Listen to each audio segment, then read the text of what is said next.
Hey, want to talk to you about the debates. Phew, that was something else. I think that was the most intense debate I've seen. I was sitting here cheering, wiping my forehead. Oh my God, my blood pressure went through the roof. But who won? It was all worth it. Who won? Bernie Sanders. Consensus on the internet. Poll after poll after poll shows that he won. Alright, so now let's first touch on the woman candidate. Now she was expecting, first of all, let me give you a little premise.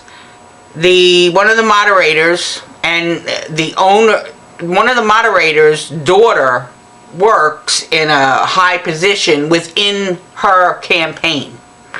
So, no bias there, no. Okay. The owner of the TV station itself, Univision, is connected in a way with her campaign and her family. Okay?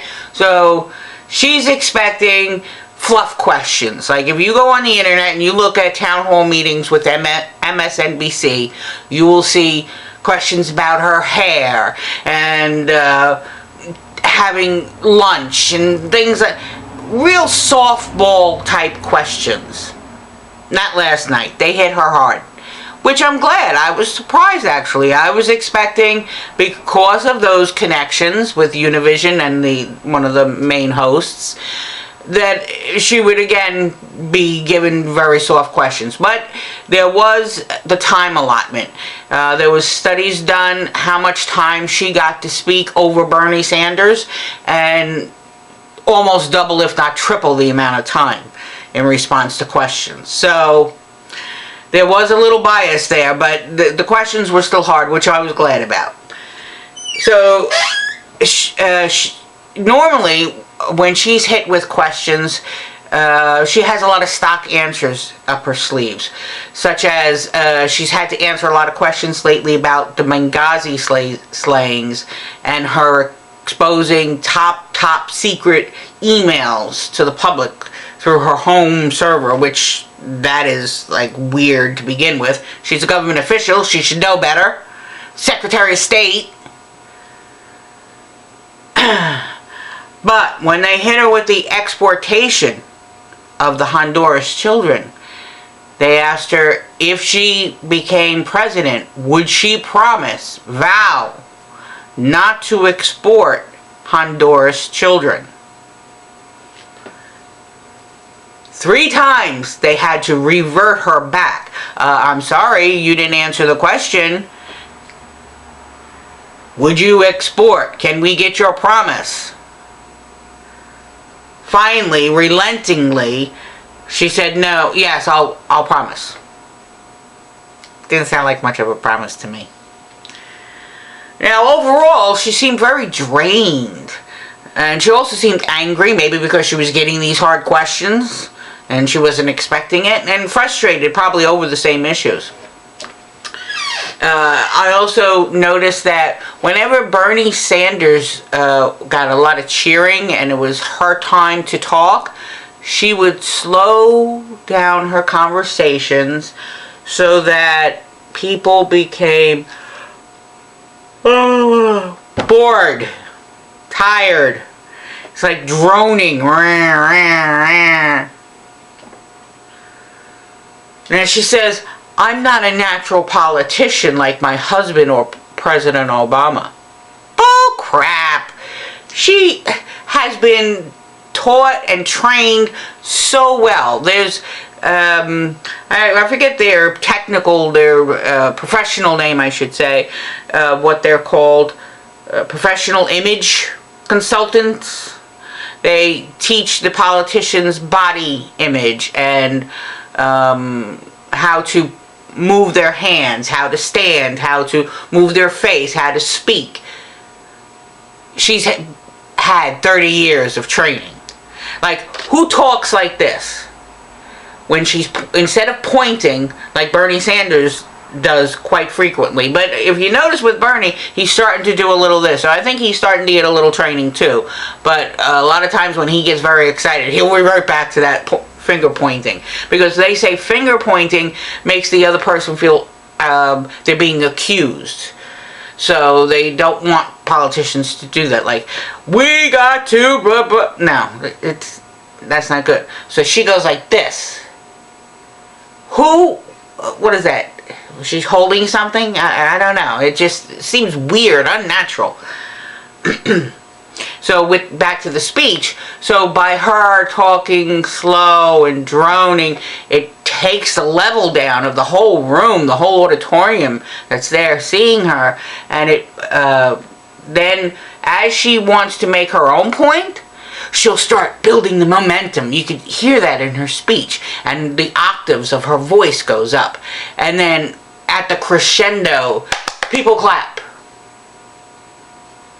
And she leaves that pause. She's very well trained. Remember, she was a lawyer too, so she's got a little bit of that background in her too, of how to twist words and such like that. But a lot of it is written down ahead of time. I'm sure she gets, especially she, if not Bernie, but I'm sure she does, a little inside. Somebody whispers in her ear what the questions may be. So now the worst fails of the night came from her. Which I just mentioned, that she's not a natural politician. Come on. Now another thing, proving that she's not that she is a natural politician, is her whole campaign is set up so that when something comes about in the news, or when Bernie comes out with a plan, he publishes it, or one of the Republicans publishes a plan, just at that time, when it's released, she'll come out with something on Twitter or at a speech and make sure that it goes viral so that she gets top billing over whatever that is, as well as it seems like she's leading the way. So she times her releases of issues that she wants to get across very well. So Bernie needs to learn a little bit of that. He needs to have his staff follow suit. Not exactly, but come on, why reinvent the wheel if it's working? Now another thing which was pretty darn awful last night from her is a woman came up was questioned in the audience, or was allowed to ask a question from the audience, and she was speaking in Spanish, so I can't tell you exactly what she said, but basically it boiled down to that her husband was deported, and she has 3 kids at home, and she's struggling, and would she help her get her husband back home to the United States, or back home to her. So Hillary, I hate that name. So she was asked why she thought that people considered her untrustworthy. They said that she says of herself that she feels like she's being attacked all the time with that untrustworthy comment. So she goes on to say, oh, it's not easy helping people, it's not easy, da da da. What do you mean it's not easy? You put them in contact with someone. Even I know that, and I'm not a president. Either there has to be ways. I don't know exactly if it's with immigration, or with monetary, or whatever, but I'm sure she could have given a much better answer than what she did. And again, it had nothing really to do with the untrustworthy question. She wasn't asked about the she wasn't answering about the untrustworthiness. She was reverted back to that woman because everybody was like so sad about that woman. So she tried to combine the two, and she did a horrible job. Excuse me. Now let's talk about Bernie Sanders. Guess what? Like I said in the beginning, he won the night. He killed it. Tore the house down.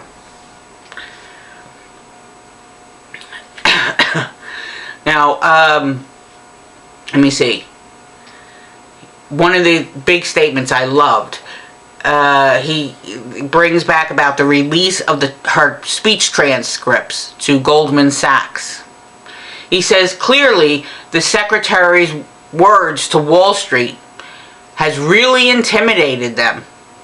And he laughs a little bit, and there's laughs from the audience. He doesn't laugh much. He just went, because he knew it was funny. Because she says to Wall Street, cut it out. Be nice. So he's like taunting her. So those words were really intimidating to Wall Street. So now she's facing him, which I noticed this is different. Normally she faces the podium, faces the people. Now she's turned her body and she's facing him. Trying to be more intimidating, I think. But anyway, so when he says that point, she licks her lips. Sign of nervousness. So then he continues, and then she gets this scowl too. They zoomed in on her. So now Bernie continues, and that is why they have given you now $15 million to this campaign. Because she constantly says the money is not going to influence her. All the money she got from those speeches. So what difference does it make? They just gave her $15 million for this campaign. It's not like it's water under the bridge already or something way in the past. It's still current. So now at that point, she opens her mouth and shuts her mouth a couple times. And she starts raising up on her tippy toes. He got her good with that one. Her body language, she couldn't contain her body language. Even with all 30 years of training, she couldn't contain her body language.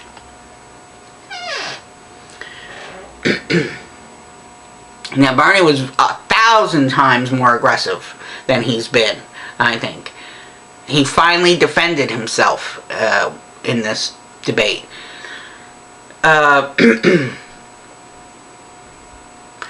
But if he's going to face the Drumpf, and we all know who the Drumpf is, after these primaries are over and Bernie's the Democratic nominee, well then he's going to have to know that he has to interrupt him. He has to talk over the Drumpf. He has to get even tougher to a degree. Much more than even this debate.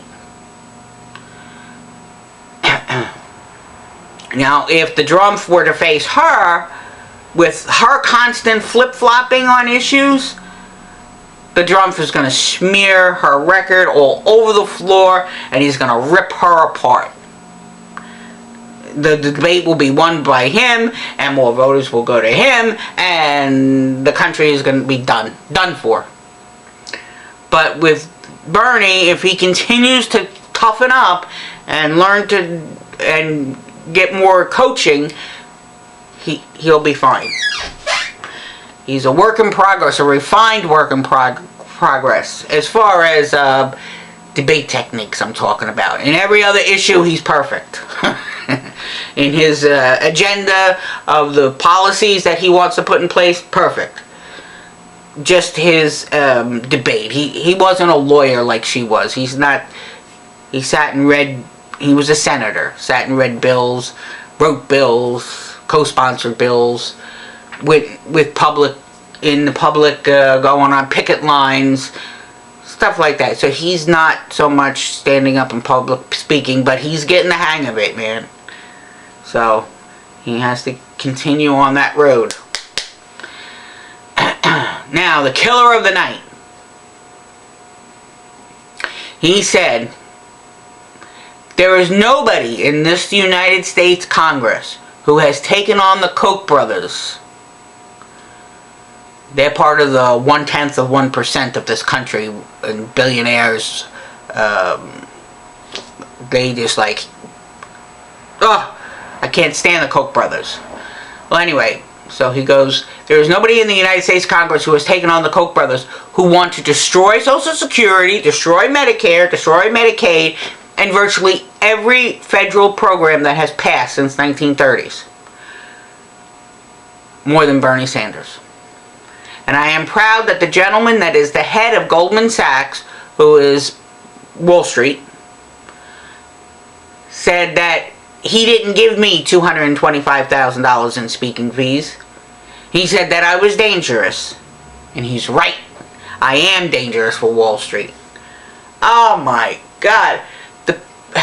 I was watching two separate online live feeds. One of the Young Turks and one of Bernie TV on YouTube. The cheers. The audience in Florida at the college, screaming, hooting, hollering, whistling. It was like unbelievable. I guess Debbie Wasserman Schultz wasn't there to keep only cheers coming for her candidate of choice. But in any case, that was like a bomb. If he could have been holding the mic saying that, drop the mic, man. It was just perfect on time. They ended the debate soon after that. And it was just phenomenal. I wish him the best. I'm doing what I can. I use the Facebook Friend Finder, Finder, to find out where people live, certain states, with the primaries coming up for those states, and remind them that they can vote early, and here's what you need to do when you get to the polls, and this is what you need to bring, and this is when you have to be registered by, and all this pertinent information, but important information for them with the states coming up. As a matter of fact, this Tuesday is Super Tuesday number 2. There's, I think, 5 states, maybe 6, voting. So, it's going to be hold your breath time again. Alright, well, until next time, I'll see you soon. Take care now, guys.